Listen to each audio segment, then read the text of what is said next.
स्वामी विवेकानंद यांना मी यांच्या जयंतीनिमित्त विनम्र अभिवादन. मंचावर उपस्थित doctor Kolte sir, Bawaria sir, Bhojane sir, Mahirkar sir यांना सर्वांना माझा नमस्कार. मित्रमंडळी नमस्कार. सर्वप्रथम नवीन वर्षाच्या सर्वांना शुभेच्छा. परंतु नवीन वर्ष आलाय, पण 2024 या वर्षात मागील काय वर्षात काय घडलं याच्यावर पण जरा नजर ठेवलं. रस्त्यावर चालणारे वाहने आणि रस्त्यावर वर्तणूक करणारे आपले व्यक्ती याच्याशी संबंधित आहे. त्याच्यामुळे मी एक तुम्हाला आकडेवारी सांगू इच्छितो. मागील वर्षात भारतात, संपूर्ण भारतात जवळपास 1,80,000 लोक हे घराबाहेर पडले, परंतु घरी वापस येऊ शकले नाही. हा आकडा खूप मोठा आहे. 1,80,000.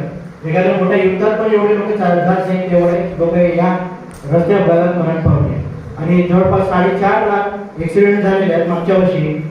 आणि तेवढेच लोक, कोणी हात गमावून बसला, कोणी पाय गमावून बसला, कोणी कायमचा अपंगत्व, कोणी परमनंटली बेडरिडन झाले. हे सर्व घटना कशामुळे? नुसत्या अपघातामुळे. आता आपण भंडारा जिल्ह्यावर विचार केला. भंडारा जिल्ह्याची पॉप्युलेशन एवढी मोठी नाही आणि जास्त फार मोठा जिल्हा नाही आपण. तरी मागील वर्षात जवळपास 400 ऍक्सिडेंट झालेले आहेत. त्यात 142 लोक मरण पावलेले. म्हणजे 142 असे लोक आहेत ते घरी काहीतरी कामानिमित्त घराबाहेर पडले, परंतु घरी वापस येऊ शकले नाही. आणि जवळपास 1100 लोक असे आहेत जे हात पाय गमावून बसलेले आहेत. कोणी अपंग झालेला आहे, कोणाला छोटी मोठ्या हे झाले, काय म्हणतात त्याला, दुखापत झालेली. हा तर ऑफिशियल रेकॉर्ड आहे. याच्या व्यतिरिक्त आकडा फार मोठा आहे. कारण प्रत्येक जो एखादा ऍक्सिडेंट होत होतो, प्रत्येक ऍक्सिडेंट हा बोर्डवर लॉन्च केली जात नाही. कुठे कुठे अज्ञात वाहन धडक दिली तर तो एफआयआर मध्ये गणला जात नाही. त्याच्यामुळे हा जे 142 लोक आहेत भंडारा जिल्ह्यासाठी हा फार मोठा आकडा आहे. आणि हा आकडा कदाचित खूप मोठा आहे भंडारा जिल्ह्यासाठी. बरं, आता अपघात कशामुळे होतात? आपण घराबाहेर पडतो, आपल्याला वाटतो की आज अपघात झाला पाहिजे आपल्याला, असं वाटतं का? की काही टार्गेट असतो. यार मैं बाहर निकला हूं घर से तो 1-2 एक्सीडेंट करके आऊंगा, 2 को मार दूंगा और 2 को गंभीर जख्मी कर दूंगा. असं काही टार्गेट घेऊन पडतात का बाहेर आपण लोक? मग एक्सिडेंट कशामुळे होतात? एक्सिडेंट होतात हे आपल्या मानवी चुकांमुळे, आपल्या स्वभावामुळे, मानवी स्वभावामुळे. म्हणून गव्हर्नमेंट पण थोकम केलेली आहे. नितीन गडकरी आमचे मिनिस्टर आहेत सेंट्रल गव्हर्नमेंटला, ते पण थकून गेलेले. शेवटी यावर्षी आम्ही आतापर्यंत तो रस्ता सुरक्षा सप्ताह असायचा, त्याच्यानंतर 15 झाला, आता महिना झालेला. आणि यावर्षी जे टॅगलाईन आहे परवा इयर, शासनाने किती दंड वाढवला किंवा किती काय म्हणतात त्याला लोकांमध्ये जनजागृती केली, तरी हा आकडा कमी होऊ शकलेला नाही. दिवसेंदिवस हा आकडा वाढत चाललेला आहे. आतापर्यंत तो 1.5 लाखापर्यंत होता. मागच्या वर्षी 1,56,000 होता. यावर्षी तर 1,80,000 झालेला. साधारणतः दर 3 मिनिटाला एक माणूस मृत्युमुखी पडतो ऍक्सिडेंट मध्ये. ठीक आहे. आणि या सर्वात मोठा आकडा आहे युथचा. मागच्या वर्षी जवळपास 65% वयोगट हा युथ होता. युथ म्हणजे 18 ते 34 वयोगटातला सर्वात जास्त मृत्युमुखी पडणाऱ्यांची संख्या आहे. तुम्ही 1,80,000 हा आकडा एवढा मोठा आहे, त्यात तुम्ही 66% पकडले तर जवळपास 1 लाख आकडा हा नुसता युथचा असतो. युथ म्हणजे काय तर 18 ते 34 वयोगटातील लोक. हा सर्व वर्किंग पॉप्युलेशन करते लोक असतात. त्यांच्याकडून आशा अपेक्षा असतात समाजाला. आणि हाच 18 ते 34 वयोगटातला ऍक्सिडेंट मध्ये बळी पडतो. ऍक्सिडेंट का होतात याची कारण मीमांसा केला तर एकतर सर्व तो मानवी चुकांमुळे. पहिली असते ओव्हर स्पीडिंग. विहित वेगापेक्षा लोक स्पीडनं गाड्या जास्त चालवतात. आता प्रत्येक रस्त्याची एक स्पीड लिमिट ठरवलेली असते, प्रत्येक वाहनाची एक स्पीड लिमिट ठरवलेली असते. परंतु आपण त्या दिलेल्या स्पीड पेक्षा जास्त वेगाने गाड्या चालवतो, परिणामी ऍक्सिडेंट होतात. आता एखादी वाहन आपण ओव्हर स्पीडने चालवला तर साहजिक आहे की त्या वाहनाचा ताबा आपला नसतोच.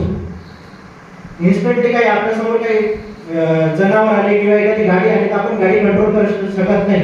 तीच जर कमी स्पीड असली तर लगेच आपण कंट्रोल करू शकतो.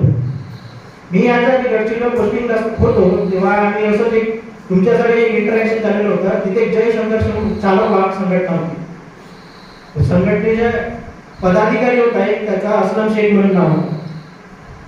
त्यांना जरा वयस्कर ड्रायव्हर होता, 40-45 ला होता आणि जवळपास जस्ट जॉईन झालेलं होतं.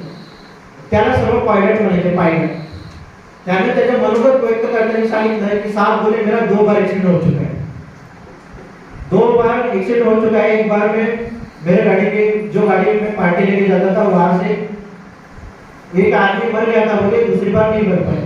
ये दोनों बार बोले सर मेरा एक्सीडेंट क्यों हुआ सर, मालूम नहीं क्या बोले.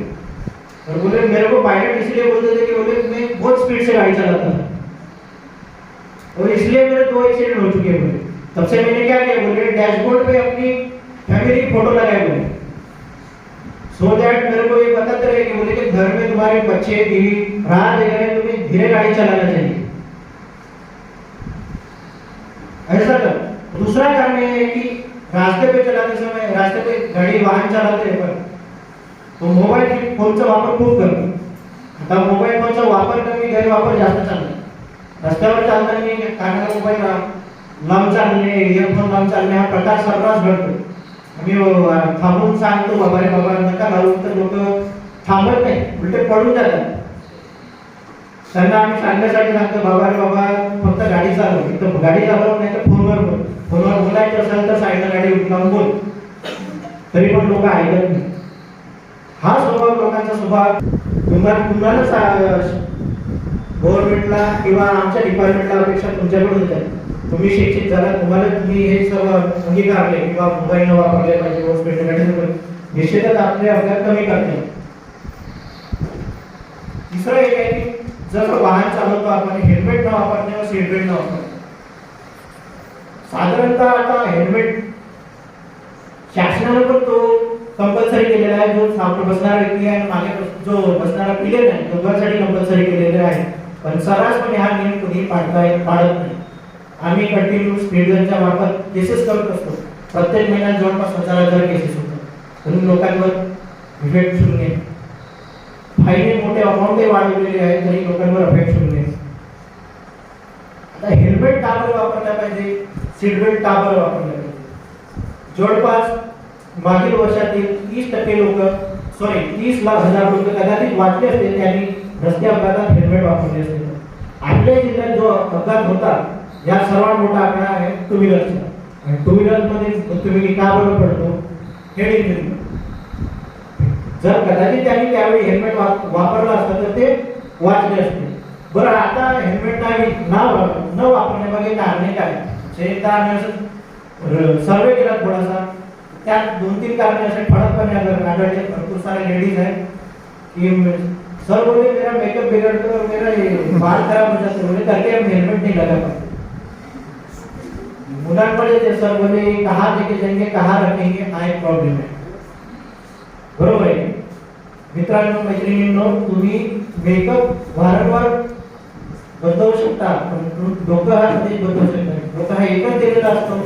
तुम्ही 10 वेळा मेकअप धुवून परत करू शकता पण डोकं नाही करू शकत. सर्वसाधारण तो पद्धतीचा ससा आहे. तुमचं डोकं शाबूत राहिला, डोकं व्यवस्थित राहिला, केस व्यवस्थित राहतीलच. केस गेले तर तुम्ही वीग लावू शकता, मेकअप करू शकता पण तो डोकं एकदा गेले तर ते वापस येऊ शकत नाही. हा दुसरं एक कारण असतं की प्रॅक्टिकल कारण म्हणतात की बाबा आम्हाला कॅरी करायला अडचण जाते. आता ओला उबर किंवा दुसऱ्या डोळ्यासमोर एखादा अपघात घडला, ॲज अ फर्स्ट रिस्पॉन्डर किंवा तुम्ही ऍक्टिव्ह लोक असल्यामुळे तुम्हाला एक सांगू इच्छितो, एखादा अपघात घडला सर्वात आधी काय करायचं, सर्वात आधी फोन करायचे 108 ला. कारण अपघात झाल्या लगेच मदत केली असती तर कदाचित त्या लोकांचा जीव वाचू शकतो. असं एक डायलॉग होता पिक्चर मध्ये की 5 मिनिट के पहिले लगा तो बच गया रहेगा. त्याच्यामुळे एखादा अपघात झाला तर खिशातला मोबाईल काढायचा. सर्वांकडे मोबाईल असतो, 108 ला फोन लावायचा, पिन पॉइंट लोकेशन द्यायचे. ठीक आहे. जर अपघात झाला नंतर 1 तास असतो, एखाद्या माणसाचा अपघात झाला 1 तास असतो, त्याला गोल्डन आवर म्हणतात आमच्याकडे. तो क्रिटिकल असतो. त्या वेळेस जर त्याची मदत झाली तर कदाचित त्याचा अपंग होऊ नये किंवा जीव वाचू शकला असता.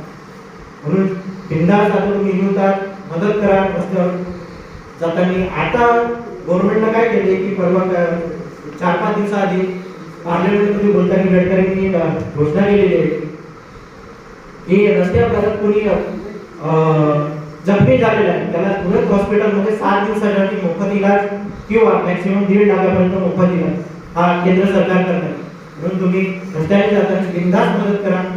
तुमची मदत जर शासनाला आवडली तुम्हाला गुड सॅमरिटन जीवनदूत म्हणून तुम्हाला संबोधण्यात येतं.